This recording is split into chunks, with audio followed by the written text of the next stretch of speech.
আসসালামু আলাইকুম। আজকে আমি তোমাদের শেখাবো বিখ্যাত সুলতান ডাইনের সিক্রেট কাচ্চি বিরিয়ানি রেসিপি। তো শুরুতে দেখতেই পাচ্ছ কতটা লোভনীয় দেখতে হয়েছে আমার কাচ্চি বিরিয়ানিটা, আর এটা সম্পূর্ণ সুলতান ডাইনসের মতো করেই রান্না করে দেখাবো। সুলতান ডাইনে এত সুন্দর করে রান্না করে যে সেখানকার কাচ্চি অন্যান্য সব জায়গা থেকেও কিন্তু অনেক বেশি টেস্টি। আর আজকে এই কাচ্চি বিরিয়ানি রেসিপিটা দেখলে আর কখনোই কষ্ট করে সুলতান ডাইনসে গিয়ে খেতে হবে না, বাসায় একাই রান্না করে খেতে পারবে। তো আর কথা না বাড়িয়ে চলো শুরু করা যাক। এখানে আমি নিয়ে নিয়েছি কাজু বাদাম, পেস্তা বাদাম, টক দই, মিষ্টি দই, 1 চা চামচ চিনি, সামান্য পরিমাণ লবণ এবং কাচ্চি বিরিয়ানি মশলা। আর এখানে নিয়ে নিয়েছিলাম 1 কেজি পরিমাণ খাসির মাংস।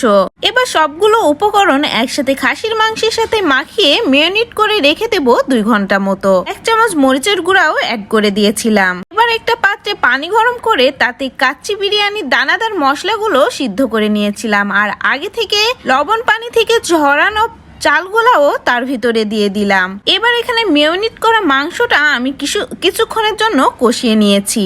এভাবে রান্না করলে একদম সুলতান ডাইনসের কাচ্চির মতোই টেস্ট আসবে।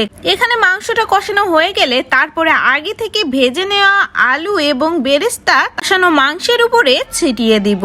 কাচ্চির মোস্ট ইম্পর্টেন্ট কিন্তু আলু, এবং আলুটা ফ্রাই করার সময় অবশ্যই সামান্য একটু লবণ এবং হলুদের গুঁড়া মাখিয়ে নিবেন, তাহলে কিন্তু আলুর টেস্টটাও অনেক বেশি ভালো আসবে। পরে আমি পেঁয়াজের কুচি ছড়িয়ে দিচ্ছি। তারপরে আগে থেকে হাফ বয়েল করা রাইসগুলো আমি এবার কাচ্চি মাংসের উপরে ছড়িয়ে দেব। ক্ষেত্রে অবশ্যই মনে রাখতে হবে রাইসটা কিন্তু সম্পূর্ণ বয়েল করা যাবে না, সেটা হাফ বয়েল করতে হবে। কষানো মাংসের উপরে হাফ বয়েল করা রাইসগুলো দেওয়ার পরে এবার আমি দিয়ে দেব সামান্য পরিমাণে ঘি। রাইসে পরিমাণ মতো ঘি দিলে রাইস একটার সাথে আরেকটা লেগে যাবে না, এবং রাইসটা অনেকটা সফট এবং স্মুথিং হবে, এবং সাথে সাথে রাইস থেকে কিন্তু অনেকটা সুন্দর ঘ্রাণও আসবে এবং খেতেও অনেক বেশি টেস্ট লাগবে। ঘি দেওয়া শেষ হয়ে গেছে, এখন সমস্ত উপকরণ নিয়ে আমার দেওয়া শেষ। এখন আমি ঢাকনাটা এত সুন্দর করে ঢাকবো যেন ভিতর থেকে কোনো হাওয়াই বের না হতে পারে। তাই এবার আঠা দিয়ে ঢাকনার চারিপাশে আটকিয়ে দিচ্ছি।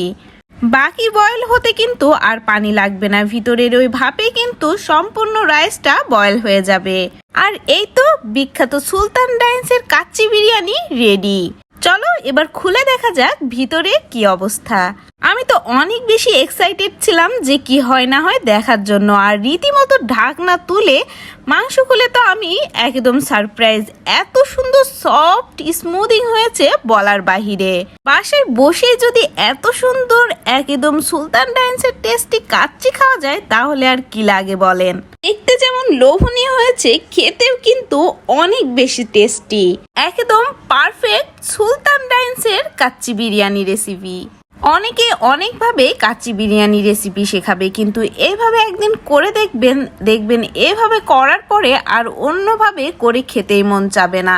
লাইফে প্রথমবারের মতোই কাচ্চি বিরিয়ানি রেসিপি করেছিলাম, আর সেটা যে এত সুন্দর পারফেক্ট হবে সেটা কিন্তু ভাবতে পারিনি। এত বেশি লোভনীয় হয়েছে যে ভিডিও করতে আর মন চাচ্ছিল না, ইচ্ছা করছিল এখনই আগে খেয়ে নি। এর আগে হয়তো বা কেউই বিখ্যাত সুলতান ডাইনসের কাচ্চি বিরিয়ানি রেসিপি শেয়ার করেনি। আমার ভিডিওটা দেখে যদি সামান্য পরিমাণে উপকার পেয়ে থাকো প্লিজ একটা লাইক দিয়ে কমেন্ট করে যাবে, এবং চ্যানেলটা কিন্তু সাবস্ক্রাইব করতে ভুলবে না। ধন্যবাদ।